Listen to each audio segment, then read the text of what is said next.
There's always new mysteries to be solved, even from beyond the grave. It's Roy Kaplan, private investigator.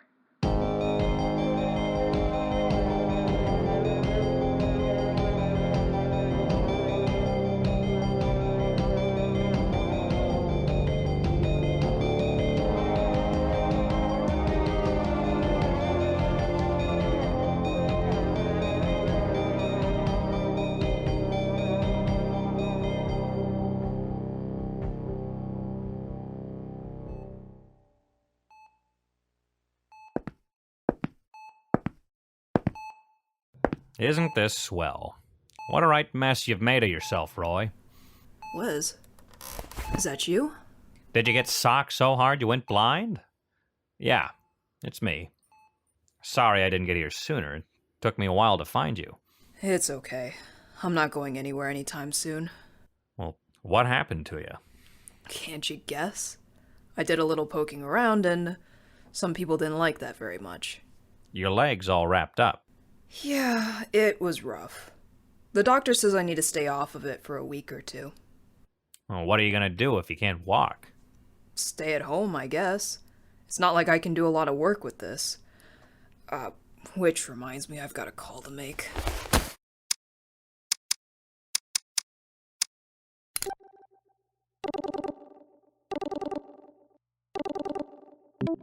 Hey, Mr. Kwan.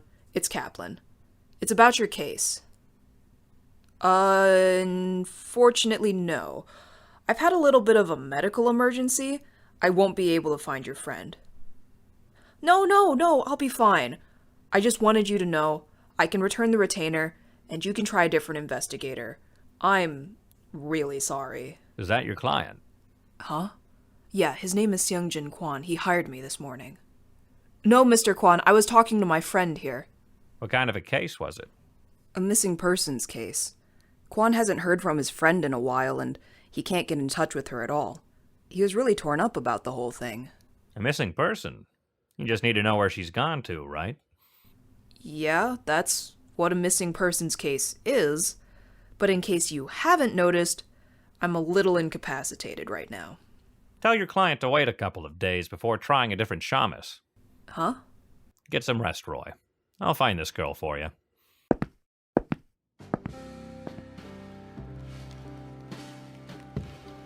The place where Roy had gotten his legs bashed wasn't far from the hospital, and I found it easy enough.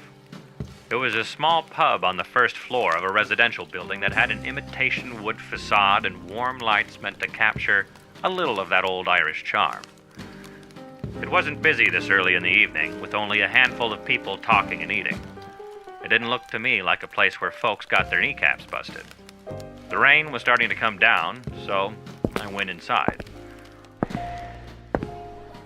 It's not in my nature to step in on Roy's business. He's got stupid moments like anyone's got stupid moments. But he's got a sharp eye and a quick mind all the same. And he doesn't need me to nanny him all hours of the day. It was probably just bad luck that put him out of commission. But still, when a good friend gets put in the hospital, I can't just let that alone. The number who knocked Roy's lights out was an alleged courier named Tori Piers.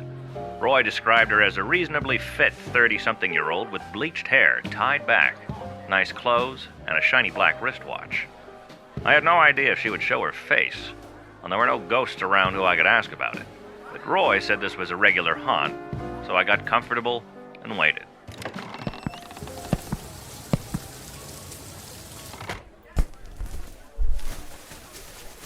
This damn rain, man.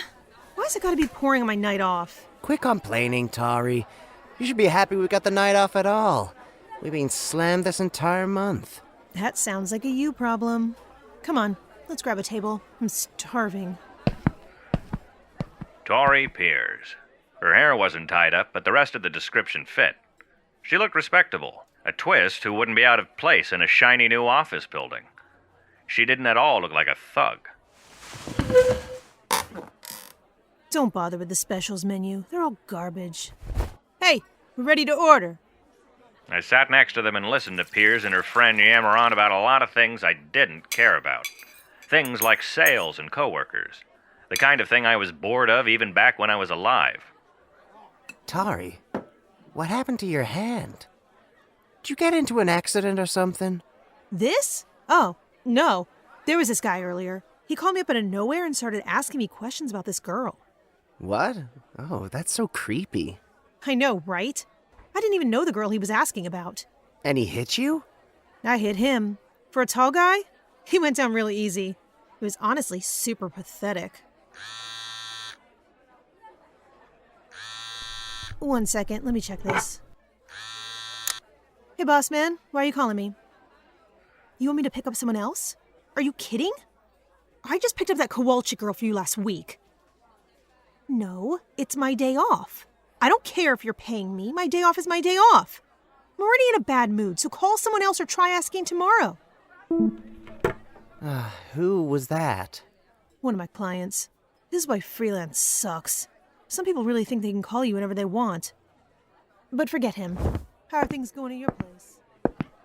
I had heard enough. Roy had the right idea, after all, trying to learn something from Piers. She'd had contact with the missing girl, and I'd seen the name of her employer on her telephone. I couldn't use a city directory to track the man down, but Roy had his portable library device. He could probably find something out. It was dark and raining hard when I went out of the pub. I don't like the rain. No matter how long you're a ghost, the feeling of the rain through your flesh never feels any better. I went back to the hospital.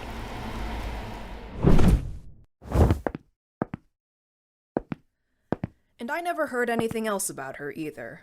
The bomber blackout case went quiet, but I never forgot. Roy, what are you doing? Hey, Wes. I'm recording an account of the bomber blackout case. Do you remember that one? I wonder how she's doing now. Well, why are you recording that? Oh, Rem suggested it. They wanted to hear about some of the weird cases I get, so I figured since I had the downtime now, I could give it a try. Who's Rem? Rem. They do journalism sometimes, remember? I don't recall, but that's not important right now. I looked into Tori Piers. She says she picked up KOWALCZYK last week for a man named Mario Salucci. Mario Salucci? The name doesn't ring a bell. Let's ask Quan if he knows anything about that.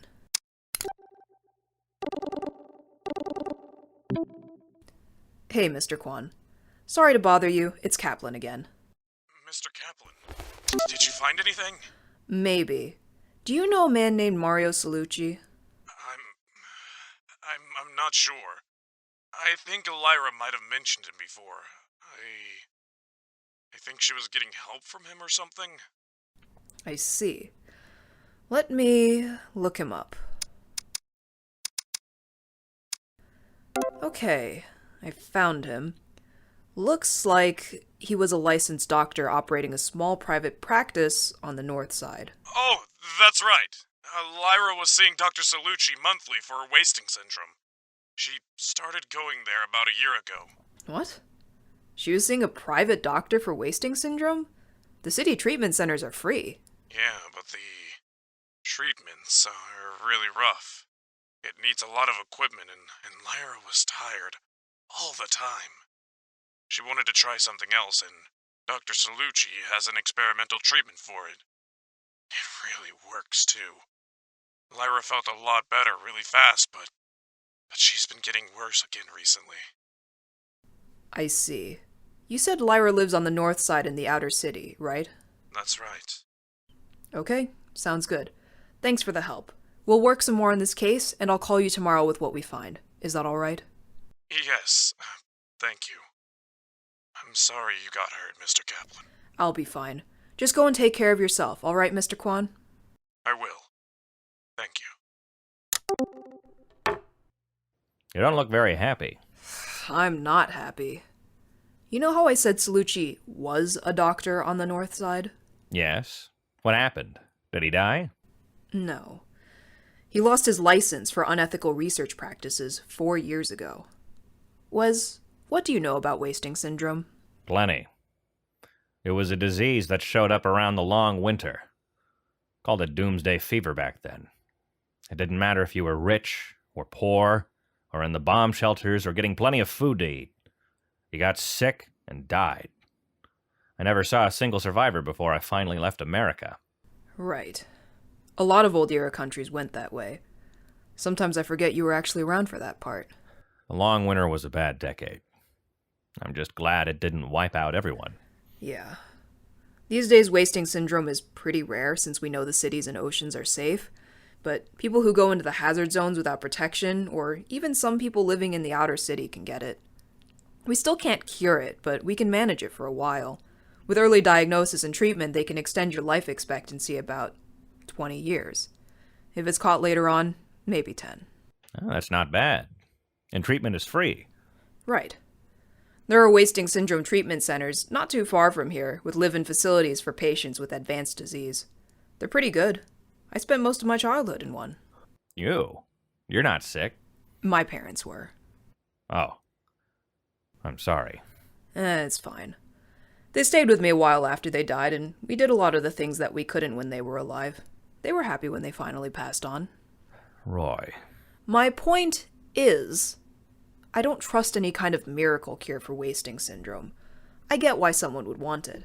I even get why you'd believe it, if it makes you feel better. But people have been trying to figure out wasting syndrome ever since it appeared. It's not going to be one guy in his illegal private practice who solves it. So you think KOWALCZYK is getting chiseled? It would be nice if that were the case, because then we could stop it and help her. But I've got a bad feeling that is now was. You think she's been rubbed? Yeah, I do. I don't think you'll be able to find anything about Salucci until the morning, so it might be worth checking KOWALCZYK's home. Here's her address. The northeast monorail to North Shore will get you pretty close if you want to stay out of the rain. You think she'll be there? If she's not with her corpse, then yeah. From what Kwan's told me, she spent most of her time at home, so her ghost would naturally gravitate there. Here's a picture of her, if that helps. I peeped the snapshot. Lyra KOWALCZYK had a strong brow and chin, and a nice smile.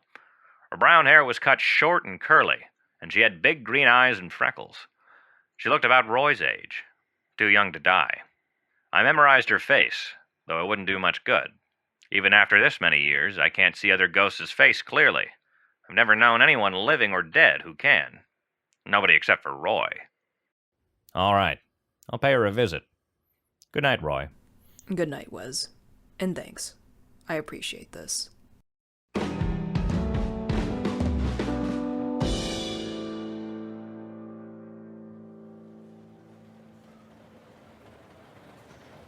One good thing about being dead is that I don't always have to walk everywhere. I can jump to any place I spend enough time in, like home or certain places around the city. I can even jump to wherever Roy is if he's calling for me. But I hardly ever spend time in the outer city. So to get to KOWALCZYK, the best I could do was jump to the central monorail station and go the slow way. It was 10:15, and the platform still had a decent crowd. Back in my day, I would never see so many people out this late. But in this city, hardly anyone works a 9 to 5. Times have changed. This is North Central Station. Transfers to Blue and Orange Line trains at North Central Station. This is a Red Line train to Constance Park. Doors closing. The train departed with little more than a soft whoosh. We flew over the rail that wound between the business towers and apartment buildings, then left them all behind. The further out from the inner city you go, the larger and more expensive the houses get, until you get to the mansions and the big open estates smack up against the city limits. KOWALCZYK didn't live far into the outer city, practically on the border of inner and outer, really. But even that meant she had a decent amount of money to spend. I wondered where it came from. This is North Shore. This is a Red Line train to Constance Park. The rain was still coming down hard, with no end in sight, but there was nothing to be done for that. I went out to find KOWALCZYK's home. I didn't know what I wanted to find. I knew Roy hoped I wouldn't find anything. As glib as he was about corpses and ghosts, he didn't like it when people died around him. He probably didn't want to send me out this way at all, but the possibility that KOWALCZYK had been squibbed was something he just couldn't ignore. If I was honest, it would make things easier if she were dead. That way we could talk, and maybe she could even tell me what happened to her and where her body was. This whole case could be wrapped before morning. Nice and simple. Kowalczyk probably wouldn't like that, though, and neither would that Kwan fellow. As I came up to Kowalczyk's red brick flat, I decided it didn't matter much how I felt. Whatever was in there was in there. Hello? Miss Kowalczyk? Anyone home? I'm gonna come in now. It's not proper to enter someone's home without knocking, but making physical noise is hard, even for me. I stepped through the front door. It was dark. No surprise there. Kowalczyk's flat was busy. She had paintings on the wall and little clay figurines on the shelves and clothes piled up on the chairs and floor. One of the bedrooms had been turned into some kind of art studio, with stacks of pigments and brushes and canvases. Most of it was gathering dust. The second bedroom looked like Kowalczyk's room. There were a lot of devices with little green lights, and the desk had one of those computing machines people use for everything these days. Roy would know how to get information out of it, but to me, it was just a hunk of plastic. Who are you? How did you get in my house? Ah, so you are here after all. You must be Miss Lyra Kowalczyk. What? How do you know my name? Answer me before I call the Garda. Oh, there won't be any need for that. My name is Wes. I'm here to talk to you about your recent death.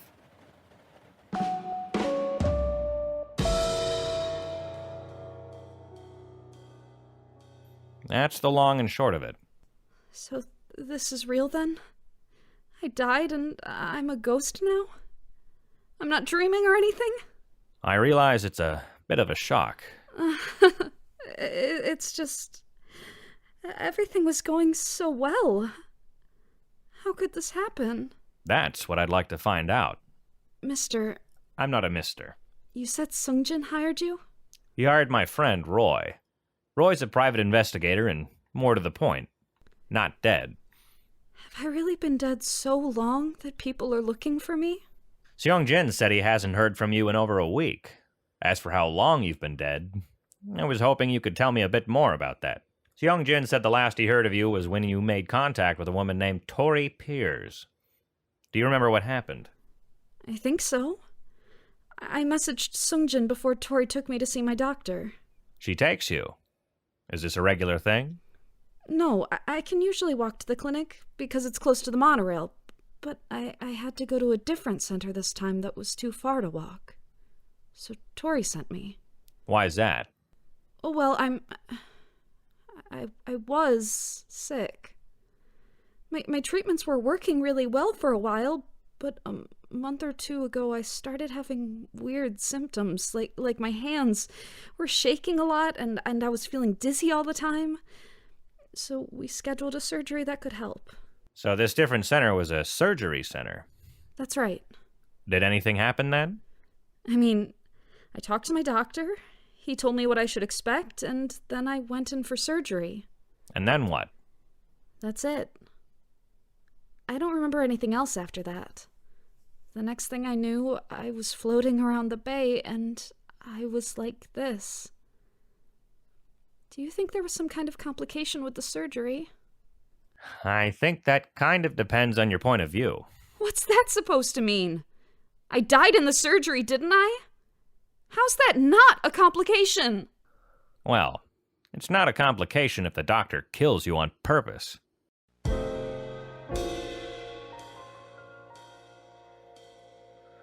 I explained what I could. I told Kowalczyk about Dr. Salucci losing his license from ethics violations and how if she had died accidentally, she ought to have woken up in a morgue, not out in the bay where her body had been dumped. She took it hard, and I was sorry about it. There's no gentle way to get news like that. Sunrise is really beautiful. I'm not usually awake this early. Lyra, you don't have to stick with me. It's going to be a long wait. But I want to. He killed me, right? So I deserve to haunt him or something. Do I get spooky powers for being a ghost? No, you're just dead. I can't throw things at people? Most ghosts can't interact with the living. Most? Does that mean you can? Sometimes. It depends on how I'm feeling. Oh, is it one of those feelings-based things? If I got really angry, could I touch things then? Lyra, most ghosts who can touch things are murderers. What, seriously? Does that mean you kill people? Are you a vengeful ghost? I think that's your doctor's office up ahead. Dr. Mario Salucci. It looks surprisingly respectable. I suppose the grift doesn't work otherwise. So we're here now. What's the point if we can't hunt the shit out of him? I need proof of what he's doing, which means I need to find out wherever he's doing his surgeries. You said you don't remember where that is. Sorry. So, I'm going to shadow Salucci.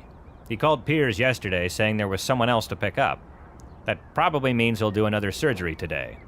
As long as he stops here first, I can follow him back to wherever he's committing his murders. So we're going to follow him all day? I told you. It'll be a long wait. You don't have to tag along. No, I'm staying. This is important. Suit yourself. We waited. KOWALCZYK told me more about herself and her art and some of her friends. When she got bored of that, she asked me about ghosts and where I came from, and the end of the old era. She talked a lot. Maybe she was a chatterbox all the time, or maybe she was still shocked over her death. But I didn't mind the conversation. This kind of tail job is boring, and it was better to talk to her than listen to the doctor pitch his snake oil. Eventually, early in the afternoon, the doctor closed up shop and headed out to the surgery. KOWALCZYK and I hitched a ride in the back of his coupe.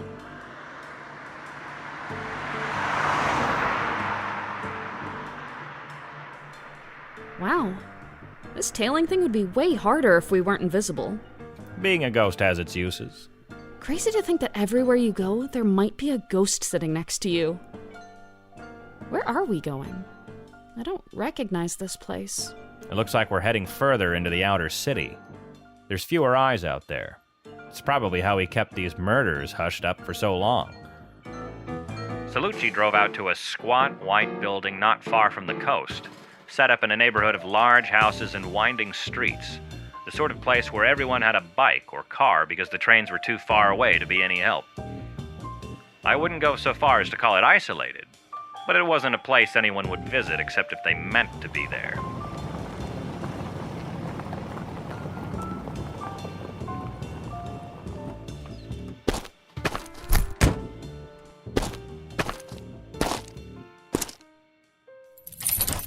Dr. Salucci, you're here. Dr. Gambles was just finishing up with the patient. Will you see him right now? Has everything been documented properly? Yes, doctor. Good. Tell Dr. Gambois to take the patient downstairs. I'll be down to perform the autopsy shortly. Wait, a second, doctor? An autopsy? Does that mean we're too late? It means we need to move. Come on. Where's the operating room? It's down this way, through these doors. It looks like there's people in this room here. Let's see. Oh, God. What did they do to him? This is... I think I'm gonna be sick. Lyra, you need to keep it together. He's still alive. What? How is he alive? They've opened up his head and his chest is... He's alive, but I don't know how long. Lyra, go find Roy. He's at the University Hospital, the big blue building, room 433. He should recognize you. Tell him the address and to call emergency services here straight away. How am I supposed to get there? It'll take too long. Jump to the inner city. You ought to make it in time if you do that. Jump? Wes, I don't know how to do that. Picture yourself in a place you've been, someplace you know better than anywhere else. I can't think of any place like that. There's gotta be someplace. I was sick with wasting syndrome. I haven't spent a lot of time in the inner city since I was a little kid. You had wasting syndrome. Lyra, did you use the treatment centers downtown? Yeah? I was there twice a week for like 6 years, and... You don't mean... Do you think you can jump to the treatment center? That should put you close enough to the hospital. I'll try. I just have to imagine myself there? Imagine how it looks, how it sounds, how it felt. Remember the reasons why you were in that place, and all the things you did there. Okay. When you can remember it as clear as if it's right in front of you, and you feel like you need to be there, just jump. First try. Not bad. Now to take care of business. The man on the table was cut open like a fish and wired to a lot of machines that were probably keeping him alive. And on one side of the room was the surgeon in scrubs, drawing something clear from a vial. I didn't know what it was, but I didn't think it was good. I reached a fist-sized bottle off the counter. It was glass and full of white liquid, and it was heavy. But I felt solid. Solid enough to make it count. Serves you right. Salucci said he'd be in the basement to perform the autopsy. Maybe they had some kind of morgue down there. I didn't know, and I didn't think it mattered. Salucci was there, so that's where I would meet him. This should be subject 23. The imaging is good, but we'll have to see the histology studies. Salucci's little laboratory wasn't any morgue I'd ever seen. There were cameras and lit-up screens and laboratory equipment of all kinds that I didn't recognize. I could guess the purpose of it, though. It looked to me like Salucci never gave up his research after losing his license. He seemed to figure that if he was going to do illegal research, he may as well go all the whole 9 yards. What's taking them so long? The body should be ready by now.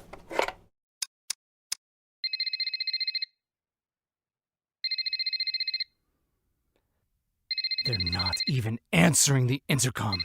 What are they doing up there? Salucci must have figured himself a good and proper scientist. The screen had lots of detailed notes and observations, and somewhere buried in that plastic box was probably all the evidence to put Salucci away somewhere for the rest of his life, where he would never hurt anyone like this again. Roy would probably be satisfied with that. But me? I didn't want enough to put him away. I wanted the whole story. Do I have to do everything myself around here? What the hell? Why won't this open? I didn't know how to use a computing machine, and all Salucci's notes probably wouldn't make sense to me either. I was only really good at getting information in one way, and that was a face-to-face talk. I couldn't talk to Salucci when I was dead and he was alive, but there was an easy fix for that. Don't tell Roy.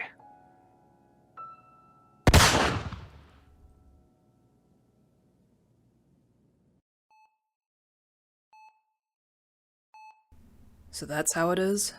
Yes. It's just a lot to deal with, Wes. Like, what kind of person does that? A scam is one thing, but preying on desperate, sick people and killing them in cold blood? How could you do that and not realize you're a damn monster? I don't know, Roy.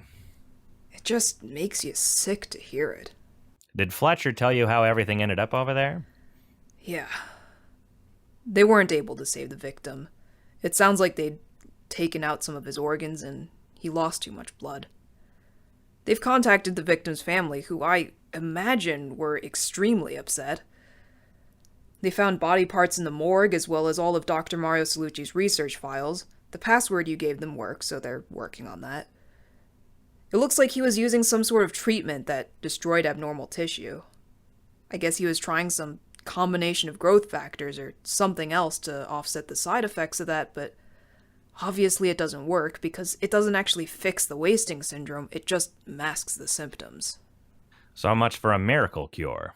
Do they know what happened to the stiffs? Yeah. Dr. Andy Gambles and the other staff in the building were brought in for questioning and they gave up everything. Some of the corpses were buried, a few others were dumped in the bay. Coast Guard hasn't found anything yet, but I guess if a skull or something washes up, we'll know where it came from. What about Salucci? He was dead when they found him.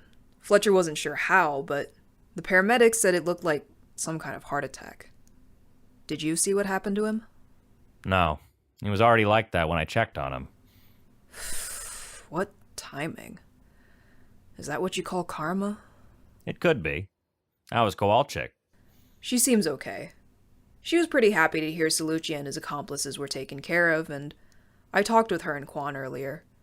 I don't think Quan believes me about the ghost thing, and he's obviously not happy to find out his friend was horrifically murdered, but he knows what happened now, and the people responsible will answer to justice. It's the best situation, considering the circumstances.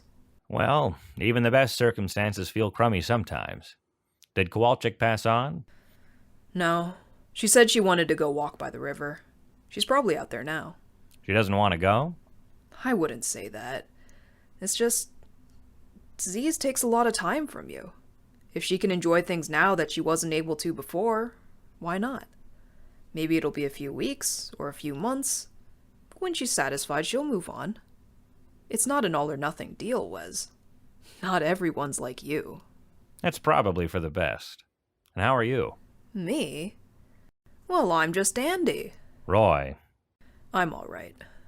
My leg still hurts, obviously, and the physical therapy guys have been making sure I know how to use the crutches. I should be fine to go home tonight. That's good. And what about you? It's not every day you take over a case.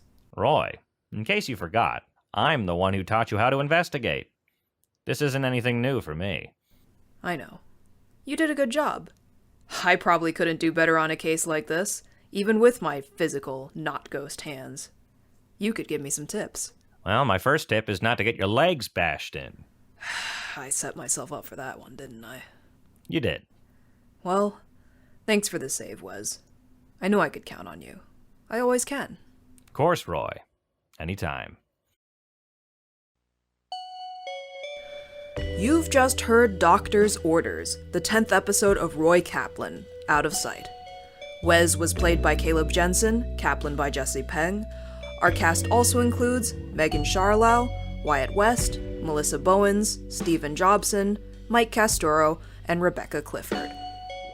Roy Kaplan is written, edited, and produced by Jesse Peng. Our music is composed by Beacon. This show's brought to you by the Pinwheel Lab. If you like what you hear, you can find us over at Roy Kaplan Pod on Tumblr or on thepinwheellab.com. If you really like what you hear, you can also support us on Patreon, where you can hear the next episode a little sooner than everyone else. All financial support goes to production and helps make Season 2 more likely to happen. What danger and deception awaits? Tune in next time to find out, and I'll see you on the other side.